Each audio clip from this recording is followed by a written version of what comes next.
Hi guys, good morning. Kadarating lang namin galing naglakad. Ayan, malapit na tayo sa bahay. Si Asher at saka si Asis kasi bumili sila ng gatas. Naiwan kami ni Tonton. Kaya sabi ko, tara Ton, maglakad tayo. Since makulimlim, walang araw. 7:30 na dito pero cloudy ang ating paligid.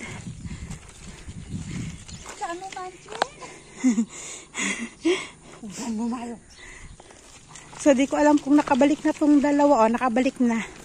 Nandito na si Asis at saka si Asher. Hindi kami umabot sa may malaking puno. Ayan, nag-iiyak yung isa kasi nga dumating siya na wala kami. Mahilig pa man din yung sumama sa amin.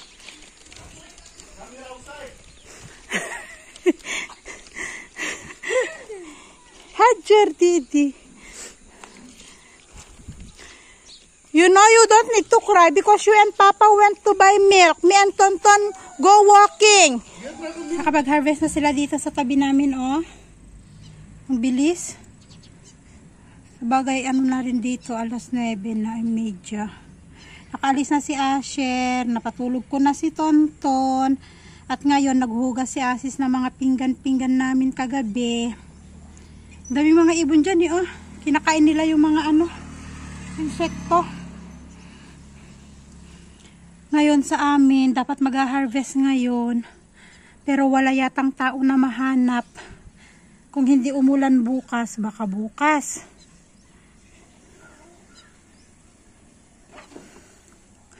Dami mga ibon dyan, oh.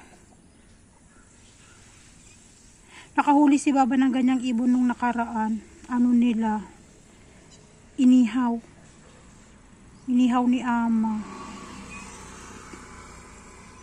Ano kasi ang tawag dito sa ibon na to? Ano yan? Yung nagsasalita. Kapag kapag naging pet yung mga yan, nagsasalita din to mga ibon na to eh.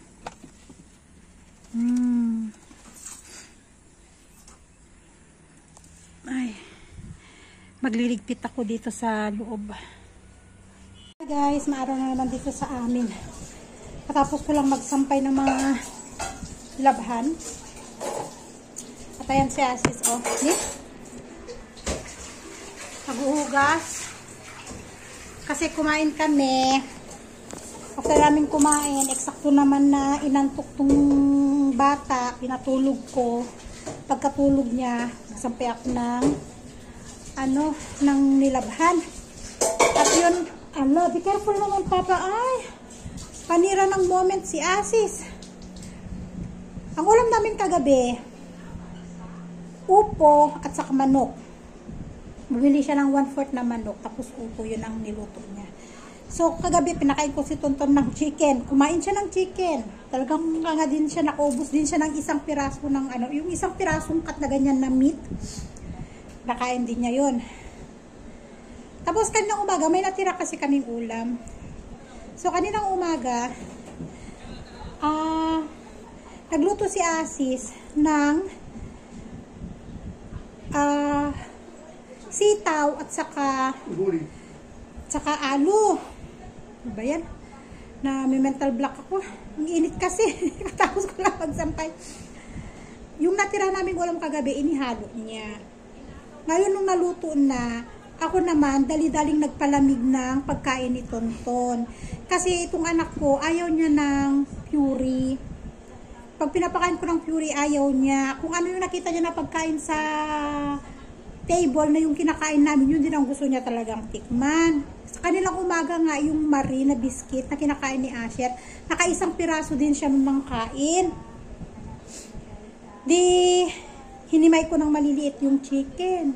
Dalawang kinuha ko na laman. Hinimay ko ng maliliit. Tapos kumuha ako ng patatas. At saka nilagyan ko ng isang kutsarang kanin. So ang ginawa ko, pinaghalo ko yung kanin at saka yung patatas at saka yung manok na hiniwa-hiwa ko ng maliliit. At saka ko pinagbibilog ng mga maliliit ba. Maliliit lang na bilog, yung talagang eksakto lang talaga na kaya niyang kainin. Abay, pagsubo ng isa, bigla siyang umiyak. Sabi ko, bakit kaya siya umiyak? Abay, nung tikman ko, maanghang. Nilagyan pala ni Asis ng sili. No choice. Ang ulam niya, carrots. Pinakuluan ko siya ng carrots. Yun yung dinurog-durog ko. Tapos nilagyan ko ng konting ano lang, kapiranggot lang na kanin, panghalo lang sa carrots. Yun ang kinain niya. Kumain. Kadalawang piraso siya ng carrots na, di ba yung carrots ganyan, hinati ko ng ganon. Nakadalawang ganon siya. Ayun, may natira pa doon. Pero ipapakain ko sa kanya mamayang gabi naman. Kung anong magiging ulam mamayang gabi, yun ulit ang iano ko sa kanya. Carrots. Ay, naku. Sabi ko kay Asis, ba't mo nilagyan ng sili? Atat pa man din yung anak ko kumain. Atat siya kumain kanina eh. Kaya lang yung pagkain niya, pagsubo niya, maanghang pala kaya nag-iyak. Kaya yun agad ko naman na pinadede. Ay, nako, pahinga muna ako guys at ang init. Ay, nanlalabo pa yung mata ko. Sobrang liwanag sa labas. Kita nyo naman, di ba, ang liwanag nung ano. Minsan pag nag-video ko dito sa loob ng bahay, di ba, madilim siya. Pero ngayon, sobrang liwanag, tingnan nyo. Sa inyo ang labasan. Ang tirik ng araw. Sayang talaga, walang tao na mag-harvest. Oh. Sayang. Kung mayroon lang sana taong mag-harvest, na-harvest na yung palay natin, matuyuan hanggang mamayang hapon, matri-treasure na siya agad. Kagaya niya, no, ang bilis matuyo, oh. Harvest nila kaninang umaga, oh. Tuyo na. Kulay-kulay brown na. Uwian na ng mga bata. Anong oras na ba dito? 12:30? Uwian na ng mga bata. Sayang yung pechay natin, oh. Sana mag-survive sila. Nalunod, eh. Nagkulay yellow. Sana lang talaga mag-survive.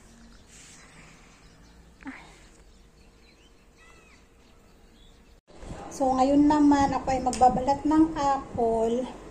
Ito yung apple na dala ni Julie nung pumunta siya dito.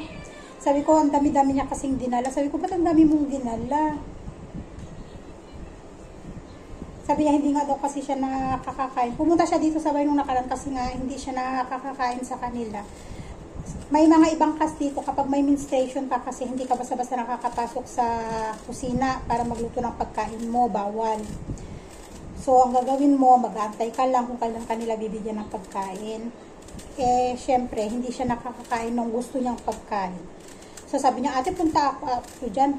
Kaya yun, nagluto kami ng kung ano-anong niluto. Eh, ang dami niyang dala. Sabi ko, ba't nagdala ka ng apple? Wala lang, nagdala lang siya ng apple. Tapos nung umuwi, hindi naman niya dinala. Iniwan naman niya. So, kung may stock to sa ref, sayang naman, matutuyo siya. Kaya ang gagawin ko, magluluto na lang ako ng apple cake ulit. So, babalatan natin to. Masarap naman ang apple cake. Gusto din naman ni Asher. Yun nga lang, natataon lang talaga na pag pumunta dito si na Julie, hindi ako nakakapagluto ng apple cake.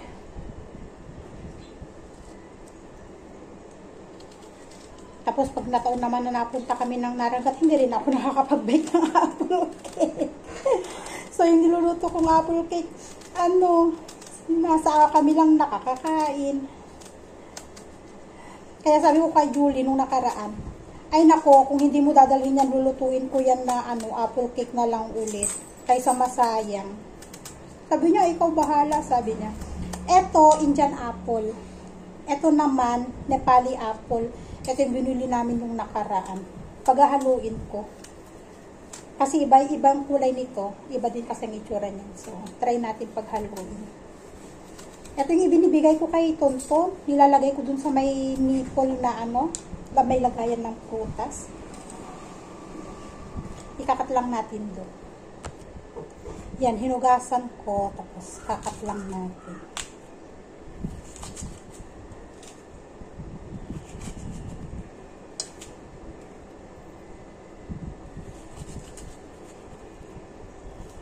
Wala nang gamitan ng chopping board. Ganyan lang naman. Sa nakalagay doon sa ginagayahan ko, Dalawa lang na apple dapat kung malalaki. Pero dahil nga maliliit tong apple natin, kaya ko siya tinatatlo. At yun, dasay na next week guys. Kaya exam ng mga bata ngayon kasi next week wala ng pasok, dasay na. Kaya maagang uwian ng mga bata ngayon. Pero sina Asher, hindi. Sina Asher kasi trimester sila. Ewan ko kung bakit yung Montessori nila Asher trimester. Sila lang naman. Kasi yung Montessori na pinapasukan ng anak nila Julie, hindi. Exam din nila ngayon. Kaya sina Asher exam nila December pa. Para sa kanilang second term. December pang exam. Pero next week kasi, ayan, dasay na. Dasay ayo, pero wala man tayong dasay. Wala tayong dasay, walang tika-tika. Sabi ni Asis, bilhan ba natin ng bilhan ba natin ng damit ang mga bata? Sabi ko, oo, bilhan natin kahit tag-isang piraso lang ng mga bata. Para may bago silang damit sa dasay kahit hindi kami kahit walang tika-tika ba? Walang tika-tika pero kapag may pumunta na bisita, magluluto ka ng pagkain, ipapakain mo, ganun lang. Parang last year, may pumuntang mga bisita ni Asis, yung nag-inuman sila dito, buntis ako nun kay Tonton, na sinabi ko yung niluto kong papaitan, inubos nila, yun ang ginawa nilang, yun yung ginawa nilang, pulutan, naubos. Buti nga natikman pa ni Ruth, di ba pumunta din dito si Ruth nun, bago sila pumunta ng Ilam, nag-travel sila kasama si Julie. Pero magluluto ulit ako ng papaitan. Kasi pag nag-cut sila ng goat, hihingin yung hihingin yung kanyang laman loob. Intestine, liver, heart. Hindi naman natin kukunin lahat, kumbaga parte lang ba. Kasi ang ginagawa nila dito, halimbawa sina Asis, sila yung nagkatay ng goat. Yung ulo, yung paa, yung lamang loob, yun yung niluluto nila, pinapakain sa mga nagkatay, ginagawa nilang pulutan. Ready na ang ating apple. Kailangan lang natin ng itlog. Antayin natin si Asis, kasi bumili si Asis ng itlog. Kailangan may itlog to. 2 piraso ng itlog. Yan. Hala! Nagising ang aking bebe. Habang inaantay yung itlog, biglang nagising ang aking bebe. Ang kapiranggot naman ng tulog mo, anak ko. Nakakapiranggot naman. Paidlip-idlip ka lang parang manok. So, ayun guys. Gising ng aking bebe. Hindi ko na may papakita sa inyo kung paano ko lulutuin ng apple cake. Palagi ako nagluluto ng apple cake pero hindi ko pinapakita sa inyo kung paano ko ginagawa. Pinapakita ko na lang kapag lutoon na. Paano biglang nagigising kasi kagaya nito. Bigla siyang nagising. So, yung apple cake natin, magagawa ko yan kapag nakaidlip ulit siya. Na, baby na. Diba? So, yun lang yung ating video for today, guys. Thank you again for watching and see you in our next one. Bye, everyone, and God bless us all. Bye-bye.